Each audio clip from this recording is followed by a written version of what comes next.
నమస్కారం గురువుగారు. నమస్కారం అమ్మా. గురువుగారు, దేవుడు అనేసి అని అంటూ ఉంటారు కదా. ఏదైనా కష్టం వచ్చినా కానీ, మనకి ఏదైనా బాధ వచ్చినా కానీ, ప్రతిదీ సంతోషం వచ్చినా ఏం వచ్చినా కానీ దేవుడితో మనం షేర్ చేసుకుంటూ ఉంటాము. దేవుడు అనే పదం కన్నా ఇంగ్లీష్లో మనం చూసుకున్నట్లయితే గాడ్ అని అంటారు. మరి దేవుడు అనే పదానికి గాడ్ అనే అర్థం ఎలా వచ్చింది అంటారు? అది కూడా దేవుడే నిర్ణయించాడు. మనం ప్రతి పదానికి దేవుడు నిర్ణయమే అది. సో మనం చేసే ప్రతి పని అక్కడ మనం చేసాం అనుకుంటాం కానీ చేసేది చేయించేది ఆయనే.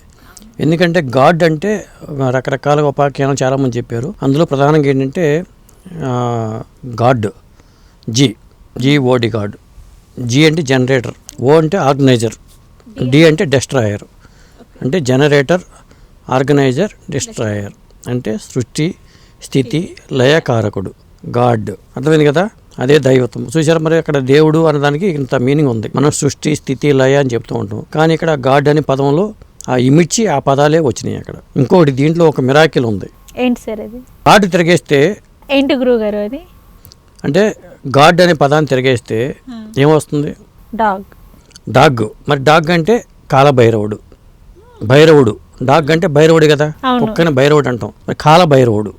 ఇప్పుడు కాశీ నగరానికి కాపలా ఉన్నది కాలభైరవుడు. కాలమే భగవత్ స్వరూపం అని భగవద్గీత కూడా చెప్పింది. మరి దీనికి రెండు దానికి ఇంటర్లింక్ అయ్యి ఉంది కదా.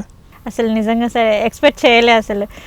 అంటే గాడ్ అనే దానికి అర్థం ఏంటి అనేది ఇంతవరకు నాకైతే తెలియదు. మేబీ ప్రేక్షకులకి తెలుసో తెలియదో నాకు తెలియదు, నాకైతే తెలియదు సార్. కానీ నిజంగా గ్రేట్ సార్ ఇదైతే. అది ఎప్పుడు అక్కడ తిరిగేస్తే డాగ్ అయింది. డాగ్ అంటే భైరవుడు. మరి భైరవుడు వల్ల కాలభైరవుడే, కాలపురుషుడు. రాహుకేతువులను కాలపురుషులు అని చెప్తూ ఉంటారు. అవును. కాలం ఏంటంటే కాలమే భగవంతుడు అని చెప్పి మన భగవద్గీత కూడా చెప్పింది. కాబట్టి ఈ గాడ్ అనే పదానికి ఇంత మీనింగ్ ఉంది. ఓకే గురువు గారు, గాడ్ అనే పదానికి మీనింగ్ ఏంటి అనే దాని గురించి అయితే మాకు చెప్పారు.